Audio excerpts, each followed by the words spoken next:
अब मैं उसके हर सवाल का जवाब मुस्कुरा कर देता रहा। मीनाक्षी, तुम क्यों फिक्र करती हो? मैं जब तक तुम्हारे साथ हूँ तुम जो चाहोगी वही होगा। मीनाक्षी ने फरते जज्बात से मगलूब होकर मेरे दोनों हाथ अपने सीने से लगा लिए। मैंने जल्दी से हाथ पीछे खींच लिए और उसी के शाने को प्यार से थपथपा कर कहा, अब तू नीचे जाकर आराम कर, मेरा भी प्रार्थना करने का वक्त है। मीनाक्षी ने बड़ी बेबाकी से कहा, स्वामी जी, मैं आपके कमरे में न सो जाऊं? डैडी कुछ नहीं कहेंगे, मैं आपके कदमों में सो जाऊंगी। ये लड़की मेरे कंट्रोल से बाहर होती जा रही थी, इसे कंट्रोल करना जरूरी था। मैंने उसे हल्का सा डांटते हुए कहा, मीनाक्षी, तुम हमारी प्रार्थना, हमारी तपस्या भंग करना चाहती हो। तुम्हें मालूम नहीं कि महावीर जी को ऐसी बातें नापसंद हैं। जाओ नीचे जाकर सो जाओ। मीनाक्षी कुछ डर सी गई, जल्दी से उठी, मेरे पांव छुए और नमस्कार कहकर साड़ी संभालती वापस चली गई। उसके जाने के बाद मैं भी बेडरूम में आ गया। कुछ देर सोफे पर बैठा शेल्फ में से अंग्रेजी की एक किताब निकाल कर पढ़ता रहा। मुझे क्या खाक प्रार्थना करनी थी। मेरे जहन में तो एक ही ख्याल गर्दिश कर रहा था कि कश्मीर को असलहा लेकर जाने वाली फौजी ट्रेन किस तारीख को और किस वक्त भारत के रेलवे स्टेशन देवलाली से जम्मू तवी की तरफ रवाना होगी और उस ट्रेन का डिपार्चर नंबर क्या होगा। जब मैं सोच सोच कर थक गया और कोई मुनासिब तरकीब मेरी समझ में ना आई तो मैं उठकर गुस्ल खाने में आ गया। आईने में अपना चेहरा देखा। मेरी मूछें काफ़ी बड़ी हो गई थीं और बाल भी लंबे हो गए थे। मुझे दिल्ली वाले मुजाहिद और अपने साथी और एक तरह से मास्टर सिपाही शेर अली ने मशवरा दिया था कि मैं अपनी मूछें बड़ी कर लूं और बाल भी बढ़ा लूं, क्योंकि मुझे शेर अली के रेस्तोरां वालों ने एक नज़र देख रखा था और ख़ास तौर पर रेस्तोरां के हिंदू लाउंज मैनेजर से तो मेरा तारुफ भी करवाया था। वो मेरी शक्ल से खासा वाकिफ हो गया था और ये बात यहाँ अहमदाबाद में मेरे लिए ख़तरनाक साबित हो सकती थी। दिल्ली के मास्टर सिपाही शेर अली में उससे मेरा तारुफ अपना भांजा कहकर कराया था। किस हिसाब से हिंदू लाउंज मैनेजर को मालूम था कि मैं हिंदू नहीं बल्कि मुसलमान हूँ, जबकि अहमदाबाद में हिंदू जैनी के रूप में मी कमांडो जासूसी सरगर्मियां जारी रखे हुए था। असल में उस वक्त तक शेर अली मेरे मिशन से आगाह नहीं था कि मैं इतने अहम और नाजुक मिशन पर इंडिया में आया हूँ। उसे अपनी गलती का शिद्दत से एहसास हुआ था और उसने मुझे हिदायत की थी कि अब मैं यही करूँ कि अपना हुलिया थोड़ा बहुत तब्दील कर लूँ। मास्टर सिपाही शेर अली में भी मुझे ताकीद की थी कि मैं दिल्ली आऊं तो उसे खुफिया तौर पर रात को मिलूं और कोई पैगाम देना हो या कश्मीरी मुजाहिद कमांडो शेरवान को कोई पैगाम देना हो तो रेडियो ट्रांसमीटर पर उससे कोड अल्फाज में बात करूं। मेरे पास अपने दिल्ली के मास्टर सिपाही शेर अली और कश्मीरी मुजाहिद कमांडो शेरवान दोनों के ट्रांसमीटरों के फ्रिक्वेंसियाँ और खुफिया सिग्नलों के इशारे मौजूद थे। गुस्ल खाने के आईने में ही मैंने अपनी पेशानी पर बने हुए जैनी हिंदुओं के तिलक के निशान देखे। मुझे हंसी आ गई। मैंने वहीं तौलिए से रगड़ कर निशान मिटा दिए, फिर मुंह हाथ धोया। सुबह का मुझे फिर ये तिलक के निशान माथे पर लगाने थे। ये मेरे मिशन का तकाजा था। इसके बाद मैंने बेडरूम के सिवाय पलंग के टेबल लैंप के बाकी सारी बत्तियां बुझा दी। बैल्कनी को खुलने वाले दरवाजे पर पर्दा लटक रहा था। मैंने पर्दे को थोड़ा सा एक तरफ हटाकर बाहर देखा। बैल्कनी के ऊपर से मिस्टर पांडे के बंगले का गेट और बंगले के आगे से गुजरने वाली छोटी सी सड़क का सारा मंजर बाग के कुमकुमों की रोशनी में देखा जा सकता था। मैं जानता था कि इस बंगले के बाहर सीक्रेट पुलिस के 2 एक आदमी जरूर ड्यूटी पर मौजूद रहते होंगे और उन्होंने एक जैनी स्वामी के रूप में मुझे बंगले में पांडे की बेटी के साथ आते जरूर देखा होगा। बंगले का गेट बंद था। बाहर एक चौकीदार स्टूल पर बैठा पहरा दे रहा था।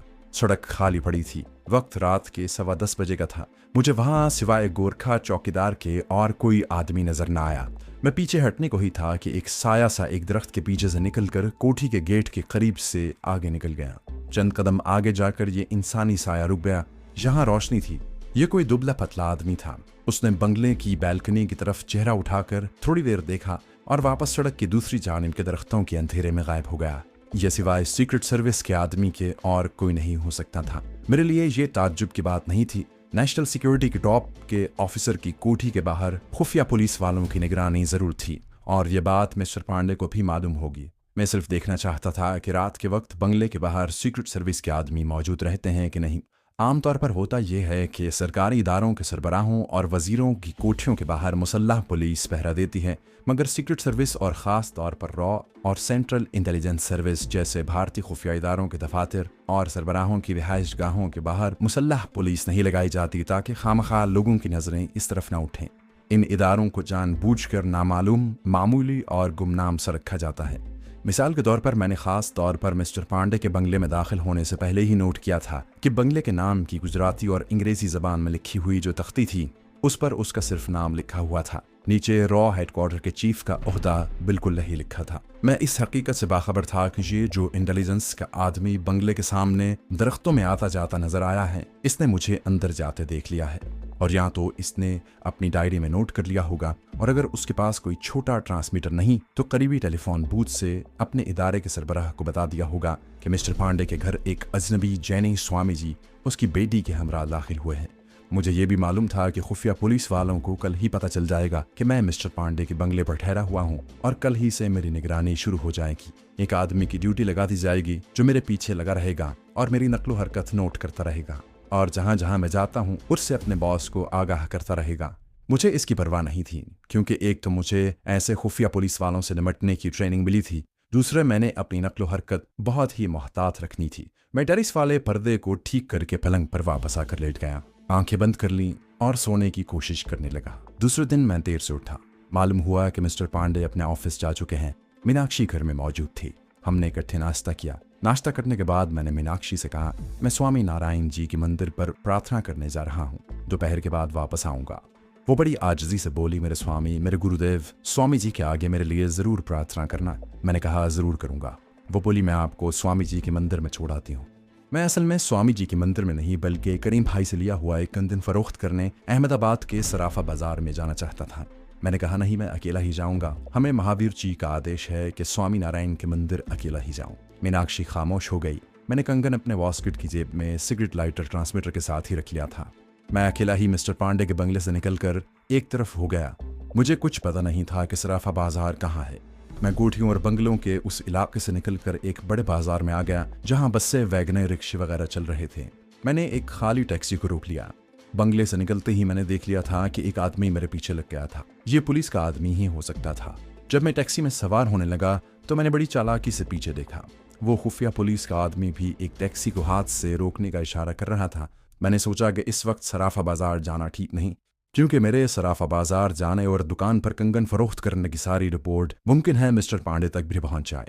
मैंने टैक्सी वाले से कहा, स्वामी नारायण जी के मंदिर चलो। टैक्सी आगे बढ़ गई। मैंने थोड़ी दूर जाकर सामने वाले शीशे में से देखा। खुफिया पुलिस वाले की टैक्सी भी हमारी टैक्सी के पीछे पीछे थोड़ा फासला डालकर चली आ रही थी। मैं इस खुफिया पुलिस वाले को धोखा देकर उसकी निगाहों से ओझल हो जाना चाहता था, और मेरे जैसे ट्रेंड कमांडो के लिए ये कोई मुश्किल बात नहीं थी। मेरी टैक्सी शहर के मुख्तलिफ बाजारों में से गुजरती स्वामी नारायण जी के मंदिर की तरफ जा रही थी। मैंने ये मंदिर पहले कभी नहीं देखा था। ये किसी जैन भगत का मंदिर ही था। दो एक बाजारों में से गुजरने के बाद मैं पीछे मुड़कर अकबी शीशे में से देख लेता। खुफिया पुलिस वाले की टैक्सी बराबर मेरा ताक़ुब कर रही थी। उसकी निगाहों में अभी मैं कोई मुजरिम या गैर मुल्की जासूस नहीं था। वो तो मेरी सिर्फ नकलो हरकत की निगरानी करने पर मामूर था और अपनी ड्यूटी पूरी कर रहा था। टैक्सी एक बाजार का मोड़ घूमकर दूसरे बाजार में दाखिल हुई तो सामने स्वामी नारायण जी का मंदिर था। मंदिर के बाहर कुछ गाड़ियां और रिक्शे खड़े थे। पुजारी अंदर जा रहे थे। इनमें औरतें ज्यादा थीं। मैंने टैक्सी छोड़ दी और मंदिर के अंदर दाखिल हो गया। दालान में बड़ी सी तनात लगी थी।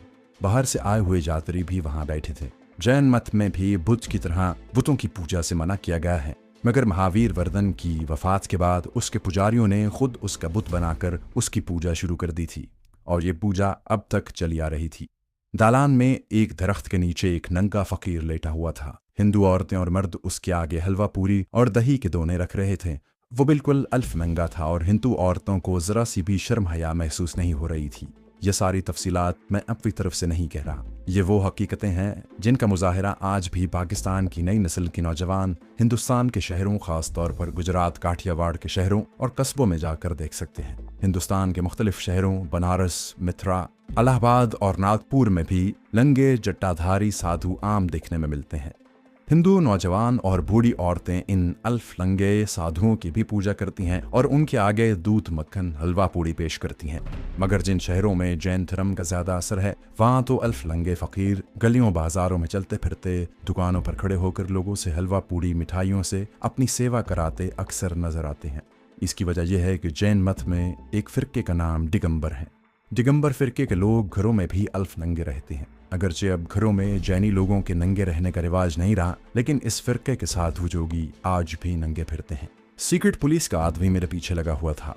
यह मंदिर काफी बड़ा मंदिर था और इसके 2-3 दरवाजे थे। मैंने चल फिर कर इसका जायजा ले लिया था। मैंने अपना ताक़ुब करने वाले सीक्रेट पुलिस के आदमी को अपने पीछे मंदिर में दाखिल होते नहीं देखा, मगर मुझे यकीन था कि वह मंदिर में दाखिल हो चुका है और मुझ पर नज़र रखे हुए है।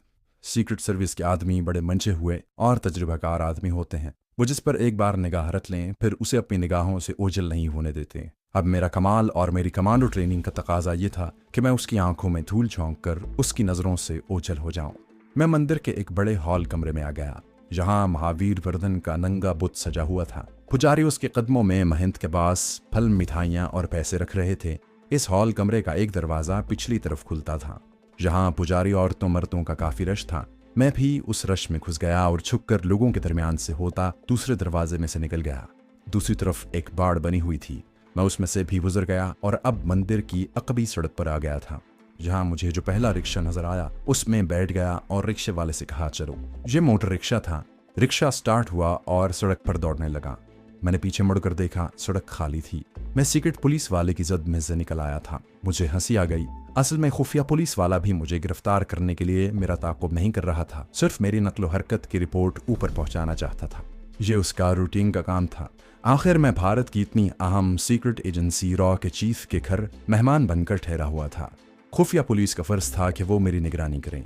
मुझे भी अगर कंगन फरोख्त न करना होता तो मैं खुफिया पुलिस के आदमी से बचने की बिल्कुल कोशिश न करता।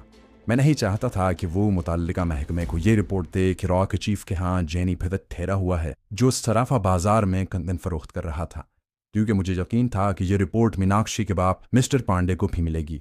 मैं अपने बारे में मिस्टर पांडे को किसी किस्म के शकूक व शुबहात में नहीं डालना चाहता था। मोटर रिक्शा जरा आगे गया तो ड्राइवर ने मुझसे पूछा कि साहब कहाँ जाएंगे। मैंने कहा सराफा बाजार ले चलो। उसने कहा जहाँ सराफा बाजार तो कोई नहीं है, ला बाजार लिए चलता हूँ। वहाँ सराफों की कुछ दुकानें हैं। अहमदाबाद का ला बाजार हमारे लाहौर के बिल्कुल अनारकली बाजार जैसा है। फ़र्क सिर्फ इतना है कि अनारकली के मुकाबले में दुगना चौड़ा है। मेरी समझ में आज तक ये बात नहीं आई कि इस बाजार का नाम लॉ बाजार किसने और क्यों रखा है। इसी बाजार में आम के जूस की दुकानें भी थीं और साड़ियों, मुनियारी और रेडीमेड कपड़ों की दुकानें भी। बाजार के अंदर एक बाजार था जहां सराफों और जोहरियों की दुकानें नजर आईं। मैं एक दुकान में घुस गया। एक जर्द रंग का भारी तोंत वाला गुजराती सेठ गद्दी पर बैठा किसी से फोन पर गुजराती जबान में बातें कर रहा था। मैं दुकान के अंदर कुर्सी पर इसी तरह बैठ गया कि बाजार से गुजरने वाले मुझे ना देख सके। सेठ फोन करके मेरी तरफ मुतवज्जे हुआ। मेरे वॉस्कट की जेब से कंगन निकालकर उसके आगे रख दिया। वो कभी कंगन को और कभी मेरी तरफ देखता। मेरा ख्याल है यही सोच रहा होगा कि मेरा हुलिया तो जैन मत के साधु संतों वाला है और फिर ये कंगन मेरे पास कहाँ से आया। मैंने उसका शक दूर करने की कोशिश करते हुए उसे बताया कि ये मेरी बड़ी मौसी की खानदानी कंगन है। उसका बेटा आला तालीम हासिल करने के वास्ते विलायत जा रहा है। मौसी के पास अपने बेटे को विलायत भेजने के लिए इतने पैसे नहीं थे, चुनाचे वो अपना ये खानदानी कंगन फरोख्त करना चाहती है। गुजराती सेठ ने मेरी वजाहत की तरफ ज्यादा तवज्जो न दी। वो बार बार कंगन पर जड़े हुए हीरे मोतियों को आतशी शीशे की मदद से देख रहा था। उसका चेहरा बता रहा था कि कंगन कोई नायाब किस्म की चीज है। उसने कंगन मेरे सामने शीशे के काउंटर पर रख दिया और वजाहिर बड़ी बेनियाजी से बोला, ये पुराने टाइप का है, आजकल इसका फैशन नहीं है। बोलो इसका क्या लेगा। मुझे मालूम था कि सेठ झूठ बोल रहा है। कंगन इंतहाई कीमती था, मगर उससे कोई कारोबार करने नहीं आया था। वैसे भी मुझे एक माकूल रकम मिल जाती तो मेरे लिए बहुत था। मैंने कहा, सेठ तुम जो दे सकता है बोल दो। सेठ ने एक बार फिर कंगन को गौर से देखा और बोला, हम तुम्हें इसका 20,000 रुपया देगा। उसके आगे एक पैसा भी नहीं। कंगन कम से कम 2.5-2.5 लाख की मालियत का होगा, लेकिन मेरे लिए 20,000 ही काफ़ी थे।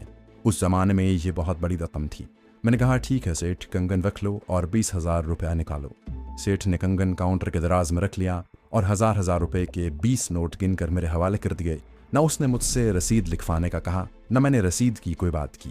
20,000 रुपये वॉस्कट के अंदर वाली जेब में डालकर मैं बाजार में आ गया। अब मुझे CID वाले की कोई फिक्र नहीं थी। अगर वो मुझे ला बाजार में घूमते फिरते देख भी लेता तो देखता रहता। वहां से निकलकर मैं दोबारा नारायण जी के मंदिर में वापस आ गया। यहाँ नकली किस्म की पूजा की। महंत ने मेरी कलाई में मंगलसूत्र देखा तो हाथ जोड़कर बोला, महाराज आप तो वरदान है, मुझे कोई सेवा बताइए।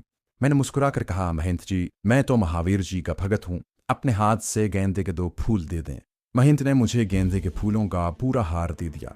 मैंने हार अपनी कलाई के गिर्द लपेट लिया और मंदिर के गेट के आगे से टैक्सी लेकर वापस मिस्टर पांडे के बंगले की तरफ रवाना हो गया।